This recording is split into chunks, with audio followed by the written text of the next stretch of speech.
በስመ አብ ወወልድ ወመንፈስ ቅዱስ አሐዱ አምላክ አሜን። የአምላካችን የቅዱስ እግዚአብሔር ቤተሰቦች፣ የእመቤታችን የቅድስት ድንግል ማርያም የቅዱሳን ሁሉ ወዳጆች እንደምን ሰነበታችሁ? ደህና ናችሁ ልጆች?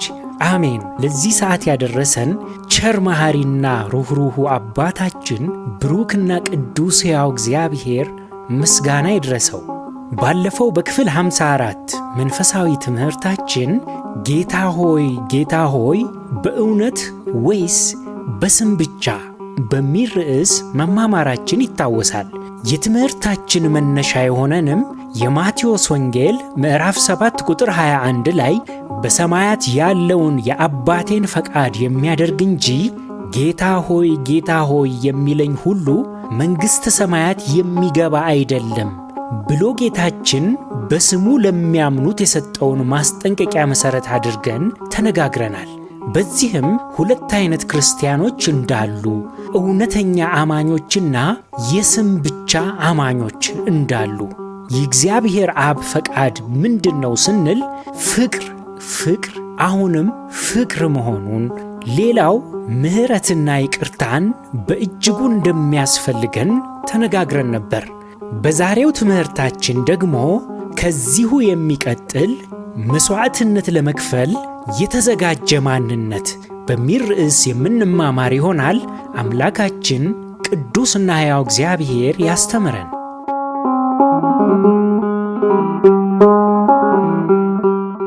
መስዋዕትነት ለመክፈል የተዘጋጀ ማንነት። የዛሬው ትምህርታችን ከባለፈው ከክፍል 54 የቀጠለ ሲሆን ጌታችን በማቴዎስ ወንጌል ምዕራፍ 7 ቁጥር 21 ላይ እንደተናገረው በሰማያት ያለውን የአባቴን ፈቃድ የሚያደርግ እንጂ ጌታ ሆይ የሚለኝ ሁሉ መንግሥተ ሰማያት የሚገባ አይደለም እንዳለ ተመልክተን ነበር። በዛሬው የትምህርታችን ክፍል የእግዚአብሔር ፈቃድ በፍቅር ሆነን ለእርሱና እርስ በእርሳችን የምንከፍለው መስዋዕትነት በእውነቱ ደስ የሚያሰኘውና በደስታ የሚቀበለው ውድ ስጦታ ነው። መስዋዕትነት ምንድን ነው? በዚህኛው ትምህርታችን አውድ መስዋዕትነት ማለት ስለ ክርስቶስ ክብርና ፍቅር ለእርሱ አገልግሎት ሲባል አሳልፈን የምንሰጠው ዋጋ ያለውና በእጅጉ የምንፈልገውን ጊዜ፣ ገንዘብ፣ የግል ፍላጎት፣ ክብርና አለኝ የምንለውን ሁሉ ስልጣን፣ ውበት፣ የመናገር ችሎታ፣ የትምህርት የመቀበል አቅም የመሳሰሉትን ሁሉ የሚያካትት ይሆናል። ይህንን ለእግዚአብሔር አገልግሎት ማዋል መስዋዕትነት ነው።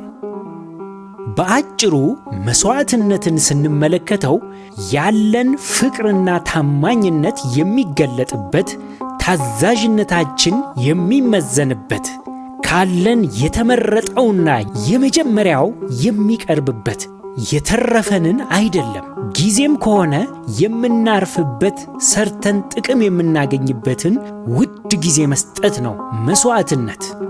ከዚህም በተጨማሪ መስዋዕትነት በስጦታ ፍላጎታችንን የምንገልጽበት የሰማዕትነት ሕይወት ነው። መስዋዕትነት ታዲያ የሚያስከፍል ቢሆንም የሚያስገኘው ምድራዊም ሆነ ሰማያዊ ሽልማት ግን እጅግ ታላቅ ነው። ለዚህም ጌታችን ትሑቱ ንጉሣችን ኢየሱስ ክርስቶስ ማረጋገጫ ሲሰጥበት በማርቆስ ወንጌል ምዕራፍ 10 ቁጥር 29 እስከ 30 እንዲህ ብሏል። ኢየሱስም መልሶ እንዲህ አለ፣ እውነት እላችኋለሁ ስለ እኔና ስለ ወንጌል ቤትን ወይም ወንድሞችን ወይም እህቶችን ወይም አባትን ወይም እናትን ወይም ሚስትን ወይም ልጆችን ወይም እርሻን የተወ አሁን በዚህ ዘመን ከስደት ጋር ቤቶችን፣ ወንድሞችንና እህቶችን፣ እናቶችንም ልጆችንም እርሻንም 100 እጥፍ በሚመጣውም ዓለም የዘላለም ሕይወት የማይቀበል ማንም የለም ብሏል። በየዕለቱ የምንኖረው የመሥዋዕትነት ሕይወት ክርስቶስን ወደ መምሰል ቀስ በቀስ ይሠራናል። ልባችንን ከትዕቢት ወደ ትሕትና ማዘንበል ይጀምራል። ራስ ወዳድነታችን ለሌላው ወደ መኖር፣ በውስጣችን እንደ ማዕበል የሚነዋወጠው ቁጣና ጥላቻ ሰክኖ ወደ ሰላማዊና የፍቅር ነፋስ ከወዲያ ወዲህ እንደሚመላለስበት የባህር ዳርቻ ይለወጣል። ስለዚህ የአባቴ ፈቃድ የተባለው የእግዚአብሔር አብ ፈቃድ በመሥዋዕትነት ሕይወት ውስጥ ስንመለከተው ምንድን ነው? እንዴትስ እንረዳዋለን? የመጀመሪያው የአባቱ ፈቃድ በልጁ እናምን ዘንድ ነው። የዮሐንስ ወንጌል ምዕራፍ 6 ቁጥር 40 ላይ ጌታችን የአባቱን ፈቃድ ሲገልጥ እንዲህ ብሏል፣ ልጅንም አይቶ በእርሱ የሚያምን ሁሉ የዘላለም ሕይወትን እንዲያገኝ የአባቴ ፈቃድ ይህ ነው፣ እኔም በመጨረሻው ቀን አስነሣዋለሁ እንዳለ በሕያው የእግዚአብሔር አብ ልጅ በጌታ በኢየሱስ ክርስቶስ ልጅነት ማመን። ይህ እውነት በአእምሮ የእግዚአብሔር ልጅ ነው ብሎ መቀበል ብቻ በቂ አይደለም። ሁሉ ነገራችንን መሥዋዕት አድርጎ ማቅረብንም ይጠይቃል። በየዕለቱ የምንሰጣትን እያንዳንዷን ዕቅድና ውሳኔ፣ የነገ ሕልምና ቀጣይ ሕይወታችን ሁሉ ከእርሱ ፈቃድና ትእዛዝ አንጻር መቃኘቱን ማረጋገጥ ይኖርብናል። ምሳሌ እናንሳ። አንድ ጊዜ በሕዝብ ትራንስፖርት ውስጥ በጉዞ ላይ ሳለው 2 ወጣት ልጆች ከንግግራቸው እንደተረዳሁት የዩኒቨርሲቲ ተማሪዎች ይመስሉኛል። ስለ አንድ ጓደኛቸው ያወራሉ። አንደኛው እከሌ ምን ፊልድ ደረሰው በማለት ይጠይቃል።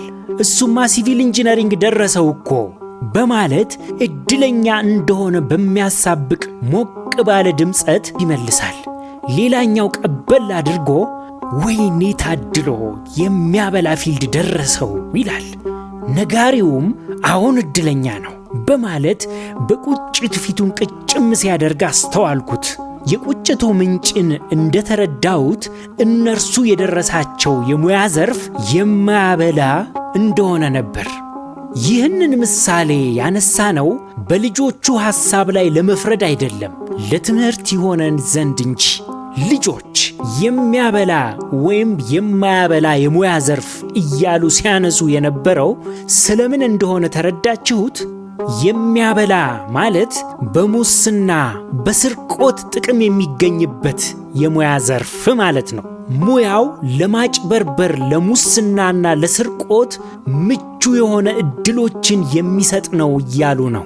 እንደ ልጆቹ ሐሳብ ባልንጀራቸው ገና ተምሮ ተመርቆ ሥራ ሲይዝ በሙስናና በስርቆት ሊያገኝ የሚችለውን ጥቅማጥቅም እያስቆጫቸው ምራቅም እያስዋጣቸው ነው።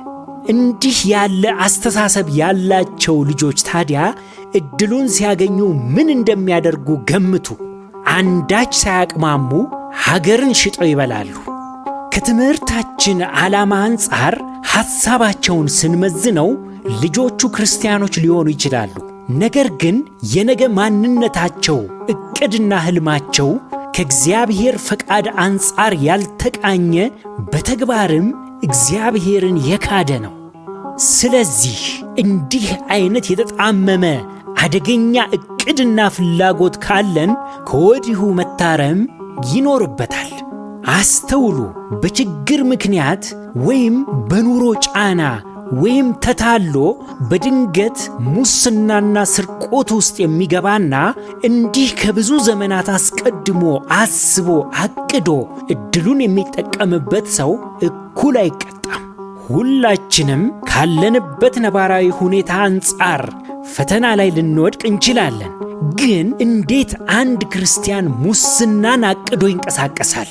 በውስጣችን ያለ አስተሳሰብ የሕይወታችን መዘውር መሪ መሆኑን አታውቁም? የሚገርመው ግን እንዲህ ያለ የተንሻፈፈ ሐሳብ ያለው ሰው ረጅም መጓዝ አለመቻሉ ነው። ሩቅ ሲመለከት በቅርቡ ያላስተዋለው ወጥመድ ውስጥ መግባቱ አይቀርም። የነገ ራእይና ዓላማችን ከእግዚአብሔር ፈቃድና ፍላጎት አንጻር መቃኘቱ ከምንጠብቀው በላይ የተሻለ ቦታ ሊያደርሰን እንደሚችል ልናውቅ ይገባል።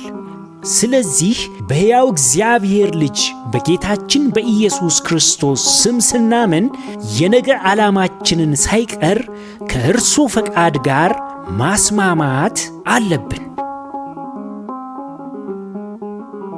ሌላው የእግዚአብሔር ፈቃድ ፍላጎታችንን እንሰዋ ዘንድ ነው።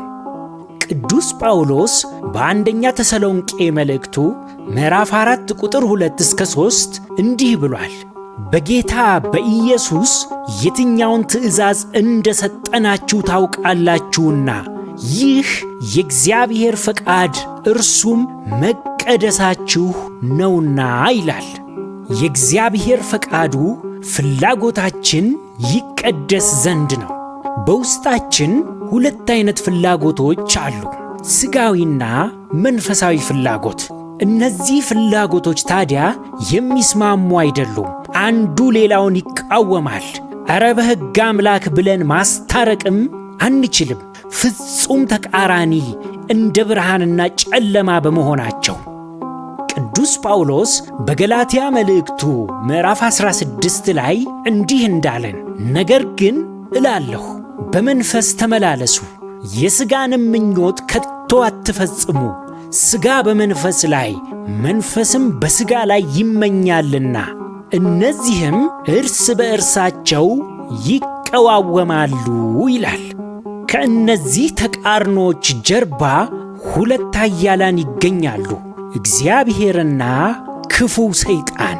በዚህ አግባብ የወደቀ ጠላት ሰይጣንን ከኃያሉ አባታችን እግዚአብሔር ጋር ለማነጻጸር አይደለም፣ ግን ሰይጣን በኃጢአት ላይ ያለውን ንግሥና ለማሳየት እንጂ የዚህ ዓለም ገዢ እንደተባለ። በዚህ መሳሳብ መሃል ታዲያ የመጨረሻውን ውሳኔ ሰጪ አካል እኛው ራሳችን ነን። በነፃ ፈቃዳችን ወደንና ፈቅደን ምርጫችንም የሚያስከትለውን ውጤት አስልተን የምንመርጠው። ብዙ ጊዜ በተደጋጋሚ በእኛ የሚታየው ስህተት የማይስማሙትን ለማስማማት፣ የማይታረቁትን በውስጣችን አስታርቀን ለማኖር ስንሞክር ነው። ለምሳሌ ከላይ ያነሳናቸውን ልጆች አስታውሱ። ብዙ ክርስቲያን ሙሰኞች አሉ። በሙስና ከተገኘ ገንዘብ ላይ አስራት ሊያወጡ፣ መባ ሊከፍሉ፣ ምጽዋትንም ሰጥተው ገንዘቡን ሊቀድሱት ይፈልጋሉ። በነጮች አነጋገር መኒ ላውንደር ይባላል። በሕገ ወጥ መንገድ የተገኘን ሀብት ሕጋዊ ማስመሰል። ይሄ አደገኛ ቀልድ ነው። ለሰው አስመስለን ማታለል ይቻለን ይሆናል። እንዴት ልብና ኩላሊትን የሚመረምር እኛ ሳናስብ ሐሳባችንን በሩቅ ከሚያስተውለው በቅን ፈራጅ ከሆነው ከእግዚአብሔር ጋር እንዘብታለን። እንዲህ ባለ አስተሳሰብና ድርጊት ውስጥ ያለን ሁሉ ጊዜው ሳይረፍድ እንታረም። ምናምንቴ የሆነ ሐሳብና ስጦታችን ከበረከት ይልቅ መርገምን እንዲያመጣ አውቀን ራሳችንን እናቅብ። እግዚአብሔር እንዲህ ይላል በትንቢተ ኢሳይያስ ምዕራፍ 1 ቁጥር 10-20 እናንተ የሰዶም አለቆች የእግዚአብሔርን ቃል ስሙ። እናንተ የገሞራ ሕዝብ ሆይ የአምላካችንን ሕግ አድምጡ። የመሥዋዕታችሁ ብዛት ለእኔ ምን ይጠቅመኛል? ይላል እግዚአብሔር። የሚቃጠለውን የአውራ በግ መሥዋዕትና የፍሪዳን ስብ ጠግቤአለሁ። የበሬና የበግ ጠቦት የአውራ ፍየልም ደም ደስ አያሰኘኝም። በእኔ ፊት ልትታዩ ብትመጡ ይህንን የመቅደሴን አደባባይ መርገጣችሁን ከእጃችሁ የሚሻ ማን ነው? ምናምንቴውን ቁርባን ጨምራችሁ አታምጡ። ዕጣን በእኔ ዘንድ አጸያፊ ነው። መባቻችሁንና ሰንበታችሁን በጉባኤ መሰባሰባችሁን አልወድም። በደልንም የተቀደሰውንም ጉባኤ አልታገስም። መባቻችሁንና በዓላቶቻችሁን ነፍሴ ጠልታለች፣ ሸክምም ሆነውብኛል። ልታገሳቸውም ደክሜአለሁ። እጃችሁንም ወደ እኔ ብትዘረጉ ዓይኔን ከእናንተ እሰውራለሁ። ልመናንም ብታበዙ አልሰማችሁም። እጆቻችሁ ደም ተሞልተዋል። ታጠቡ፣ ሰውነታችሁንም አንጹ። የሥራችሁንም ክፋት ከዓይኔ ፊት አስወግዱ። ክፉ ማድረግን ተዉ፣ መልካም መሥራትን ተማሩ። ፍርድን ፈልጉ፣ የተገፋውን አድኑ። ለድሃ አደጎ ፍረዱለት፣ ስለ መበለቲቱም ተሟገቱ። ኑ እንዋቀስ ይላል እግዚአብሔር። ኃጢአታችሁ እንደ አለላ ብትሆን እንደ አመዳይ ትነጻለች፣ እንደ ደምም ብትቀላ እንደ ባዘቶ ትጠራለች። እሺ ብትሉ ለእኔም ብትታዘዙ የምድርን በረከት ትበላላችሁ። እምቢ ብትሉ ግን ብታምፁም ሰይፍ ይበላችኋል። የእግዚአብሔር አፍ ይህን ተናግሯልና ይላል።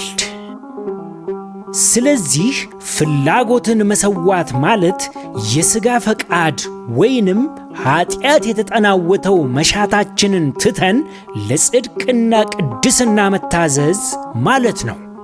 የእግዚአብሔርም ፈቃዱ ታዲያ ይሄው ነው። ለእርሱ መታዘዝ ማለት ለሥጋዊ ፍላጎታችን፣ ስሜታችን ላልሆኑ ጓደኞች እምቢ ማለት፣ ለእግዚአብሔር ግን እሺ ማለት ነው። ጊዜያዊ ደስታ ለሚሰጡ የኃጢአት ፍላጎቶች እምቢ። ለምናየው፣ ለምንሰማው፣ ለምንናገረው ሁሉ ሉጋም አበጅቶ የልብና የሰውነትን ቅድስና መጠበቅ፣ የእግዚአብሔርን ፈቃድ መከተል ዋጋ የሚያስከፍል በእኛ ላይ የሚያዘብት የሚያሳልቅብን ቢሆን እንኳን እውነት ሁል ጊዜም እውነት ነው። ጨለማ የሚነግሰው ብርሃን እስኪገለጥ ብቻ ነው። የሰይጣን ኃይሉም በስሜት ውስጥ ስንሆን ብቻ እንጂ በእውነት ስላልሆነ ስሜት ሲሰክን እውነት መገለጥ መድመቅም ትጀምራለች። ስለዚህ እምነት ማጉደልን እናርቅ፣ ከሐሜትና አሉባልታ እንለይ። ቅድስና ከሌለው ጊዜያዊ ደስታ በመራቅ ጊዜያዊ ፍላጎታችንን መሥዋዕት አድርገን በማቅረብ በተግባር ለክርስቶስ ያለንን ፍቅር እንገልጥ ዘንድ መሐሪው አባታችን ቅዱስና ብሩኩ እግዚአብሔር ይርዳን።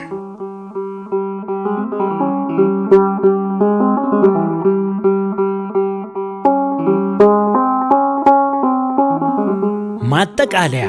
በዛሬው መርሃ ግብራችን ከባለፈው ክፍል 54 የቀጠለ የአባቴን ፈቃድ የሚያደርግ እንጂ ጌታ ሆይ ጌታ ሆይ የሚለኝ ሁሉ መንግሥተ ሰማያት የሚገባ አይምሰላችሁ በሚል ከተማርነው ክፍል የቀጠለውን ዛሬ ደግሞ መሥዋዕት ለመክፈል የተዘጋጀ ማንነት በሚል ርዕስ ተማምረናል። የእግዚአብሔር አብ ፈቃዱ ታዲያ መሥዋዕትነት ለመክፈል የተዘጋጀ ማንነትን እንደሚወድ አይተናል። በዚህም የእግዚአብሔር አብ ፈቃድ በአንድ ልጁ እናምን ዘንድ እንደሆነ፣ ማመን ሲባል ያለንን ሁሉ መሥዋዕት አድርጎ ማቅረብ እንደሆነ፣ ጊዜንና ገንዘብን፣ ፍላጎትን፣ ሥልጣንን፣ ውበትን፣ ክብርና የመሳሰሉትን ሁሉ ለእርሱ ፈቃድ መተውን እንደሚያካትት ተመልክተናል። ሌላው የአብ ፈቃድ ፍላጎታችንን መሰዋት መሆኑን፣ ሁለት ዓይነት እርስ በርሳቸው የሚቀዋወሙ ፍላጎቶች በውስጣችን እንዳሉ፣ እኛ ታዲያ ሥጋዊ ጊዜያዊ ፍላጎታችንን ትተን ለመንፈሳዊ ፍላጎት መታዘዝ እንደሚገባን፣ ይህም የእግዚአብሔር አብ ፈቃዱ እንደሆነ ተምረናል። የዛሬው መርሃ ግብራችንን ከማጠናቀቃችን በፊት ለመወያያ የሚሆኑ ጥያቄዎችን እናቀርብላችሁ። በጥያቄዎቹም ላይ ተወያዩባቸው። የመጀመሪያው ጥያቄ እናንተ ባላችሁበት ደረጃና ሁኔታ ለምትወዱት ጌታ ለኢየሱስ ክርስቶስ የምትከፍሉት መስዋዕትነት ምንድን ነው? ከዚህ ትምህርት ምን ተማራችሁ? የዛሬው መርሃ ግብራችን ይህንን ይመስል ነበር። ያስተማረን የመከረን የአባቶቻችን የቅዱሳን አምላክ የእኛም አምላክ ቅዱስና ሕያው እግዚአብሔር ምስጋና ይድረሰው። የእግዚአብሔር ቸርነት፣ የእመቤታችን የቅድስት ድንግል ማርያም ማላጅነት፣ የጻድቃን የቅዱሳን ሁሉ ተራዳይነታቸው አይለየን። ወስብሐት ለእግዚአብሔር።